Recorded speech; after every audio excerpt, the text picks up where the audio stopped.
Tips para sa naglalagas na buhok ng mga bagong panganak na nanay. Alamin dito ang mga pangkaraniwang dahilan ng naglalagas na buhok ng bagong panganak na ina at ng mga simpleng paraan upang maiwasan ito. Naglalagas na buhok, mga dapat nating malaman. Tunay nga na masaya maging isang bagong nanay, pero marami rin itong kasamang mga problema. Dahil sa pabago-bagong katawan ng isang babae, habang siya ay nagdadalang tao, may mga problema na maaari niyang makaharap. Sana rito ang naglalagas na buhok. Ito ay walang direktang epekto sa kalusugan ng isang bagong nanay, pero ito ay nakakabawas sa kanyang kumpiyansa. Isang mahalagang aspeto sa pagpapalaki ng bata. Upang makatulong sa mga nanay, kami ay gumawa ng mga simpleng tips na maaaring sundin upang maibalik ang malusog at makapal at mahabang buhok. Mga dahilan ng paglalagas ng buhok ng mga bagong panganak na nanay. Ito ang mga kadalasang dahilan ng paglalagas ng buhok ng mga nanay na kakapanganak pa lamang. Ang una na riyan ay ang mga hormonal na pagbabago matapos magbuntis at manganak. Ang mga bagong panganak na nanay ay nakakaranas ng kabawasan sa estrogen sa katawan. Dahil sa pagbabawas na ito, madalas na nararanasan ang labis na paglalagas ng buhok. Pero may magandang balita, habang tumatagal ang iyong katawan ay mag-a-adjust sa mga hormonal na pagbabago at maaaring bumalik sa normal na paglago ang iyong buhok. Ang pangalawa naman ay ang kakulangan sa nutrisyon. Ang kakulangan sa nutrisyon ay isa sa mga pangunahing dahilan ng paglalagas ng buhok. Kapag ikaw ay nagbubuntis, kailangan ng iyong katawan ng mas maraming nutrisyon upang maibigay sa iyong sanggol. Ugaliin kumain ng mga pagkaing mataas sa protina katulad ng itlog, isda at karne. Pero mahalaga ring sabayan ito ng mga gulay at prutas na nakakapagbigay ng balansing nutrisyon sa katawan. At ang pangatlo ay ang stress. Ang pagkakaroon ng bagong sanggol ay maaaring magdulot ng stress sa mga bagong nanay. Ang stress ay maaaring magdulot ng hormonal na pagbabago sa katawan na maaaring magresulta sa paglalagas ng buhok. Kaya naman mahalaga na ang nanay ay nakakakuha ng tamang pahinga sa araw-araw. Dito papasok ang paghingi ng suporta at tulong sa mga taong nakapaligid sa nanay. Huwag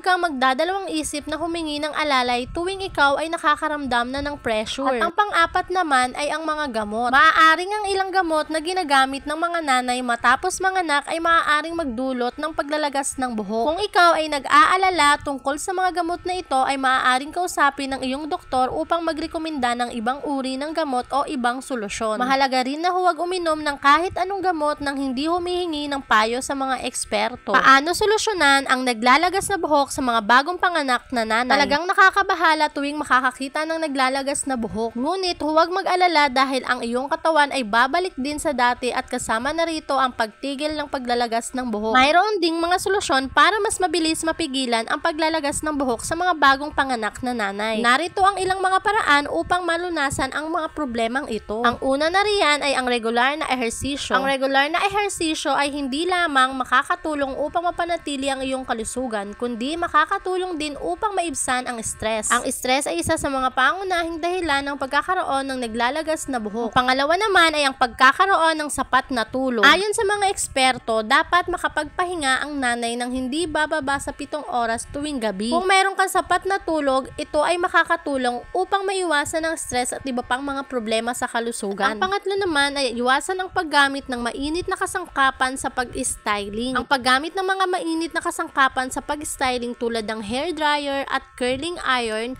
ay maaaring makaapekto sa kalusugan ng iyong buhok. Ito ay maaaring magdulot ng pagkakaroon ng dry at naglalagas na buhok. Ang pang-apat at ang panghuli ay gumamit ng tamang mga produkto. Dahil ikaw ay isang bagong panganak na nanay, maaaring hindi na epektibo ang mga produktong ginagamit mo noon pa nung ikaw ay dalaga pa. Mas mainam lumipat sa mga ginawa para sa mga bagong panganak na nanay katulad mo. Maaari kang humingi ng payo mula sa iyong doktor o sa isang lisensyadong hairstylist upang masigurado na ikaw ay gumagamit ng tamang produkto para sa iyong buhok. Thank you so much mga kamamis! Please like and subscribe!